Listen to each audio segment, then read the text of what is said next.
Isang babae sa Lima, Peru ang nakalunok ng pako. Sa x-ray, kita ito sa lalamunan ng babae. Wala pang ulat kung paano niya nalunok ang pako. Matagumpay naman itong natanggal ng mga doktor. Isang 4 na taong gulang na bata ang nakalunok ng Watusi. Nananawagan ng DOH sa pamilya niya na ibalik ang bata sa ospital para sa atensyong medikal. Noong nakaraang taon, 0 ang nabiktima ng Watusi sa bansa. Pero wala pa man sa bispiras ng pagsalubong sa 2024, may naitala ng unang kaso ng Watusi ingestion ang DOH. Isang 4 na taong gulang na bata sa Calabarzon ang nakalunok nito sa kanilang bahay. Hindi na raw makontak ng DOH ang pamilya ng bata. Apela nila sa pamilya na ibalik sa ospital ang bata para mabigyan ng tamang lunas. Wala rin daw sinabi ang DOH na maaari nang pauwiin ang pasyente. Ilang oras o ilang araw pa raw kasi posibleng lumabas ang sintomas ng pagkalason mula sa Watusi.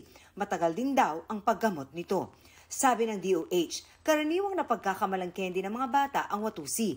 Ayon sa mga doktor, lubhang mapanganib kung malunok ang Watusi. Nakalalason ng mga sangkap nito gaya ng yellow phosphorus. Meron din itong potassium chlorate, potassium nitrate at trinitrotoluene o TNT. Ito ay nagiging lason pag ito ay nakarating sa ating tiyan.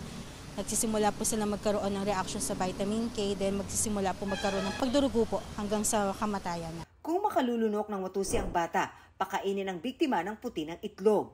Kung ito po ay pediatric age group, painumin lang po ng mga around 6 to 8 egg whites. So ang trabaho po nito, binabind po niya yung pinaka-chemical na nalunok ng pasyente. Sa matatanda, 9 hanggang 12 itlog naman.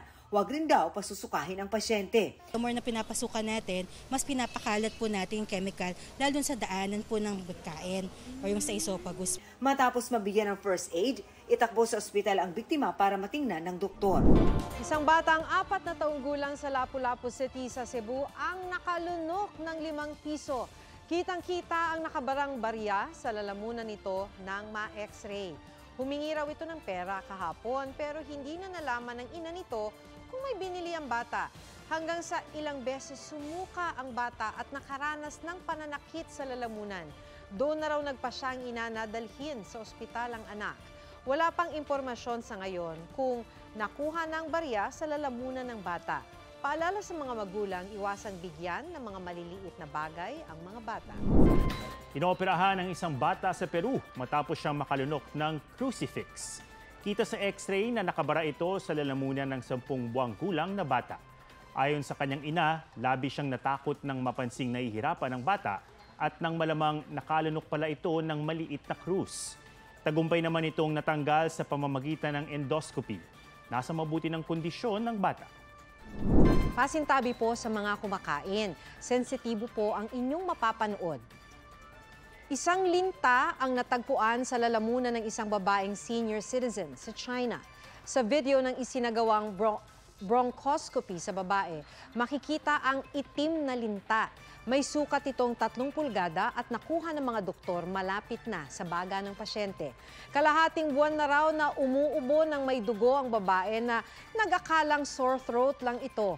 Ayon sa mga doktor, nagtatrabaho sa bundok ang babae.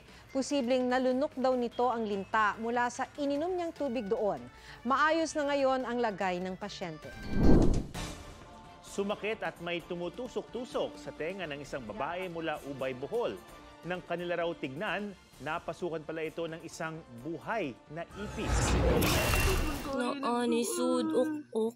Sa sobrang sakit ng kanyang tenga, napaiyak na si Janine. Nang tingnan ng kanyang mga kaibigan, may nakitang tila paa ng insekto. Nga na, andan bakit para di siya musod. Ayun na, ayun. Sinubukan nila itong tanggalin pero naging pahirapan. Ilang beses nila itong nilagyan ng baby oil at gumamit ng tiyanni. Pero pira-pirasong paa lang ang kanilang nakukuha hanggang sa... Sige do.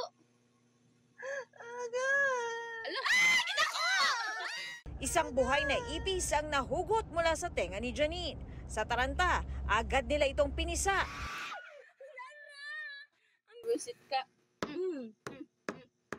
Kwento ni Janine, nag-aaral silang magkakaibigan nang maramdaman niyang may tumutusok-tusok sa kanyang tenga.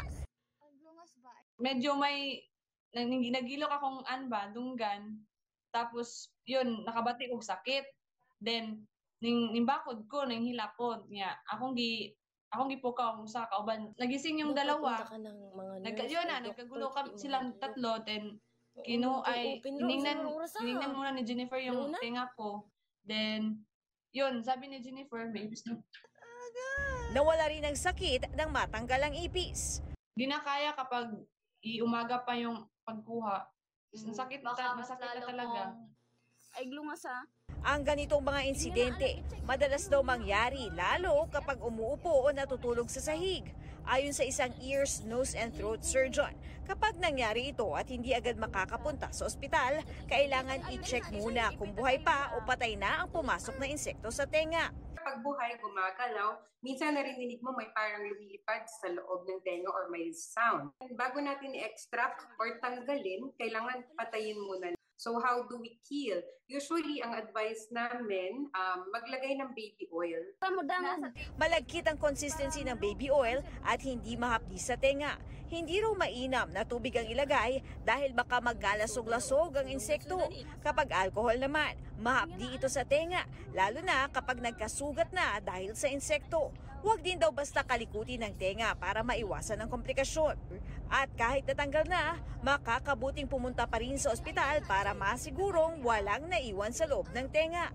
Kasi mamaya, tanray alisin sa loob ng bahay, mabutas yung tenga or yung eardrum na tinatawag. So, pinakamaganda talaga masilip ng espesyalista para matanggal.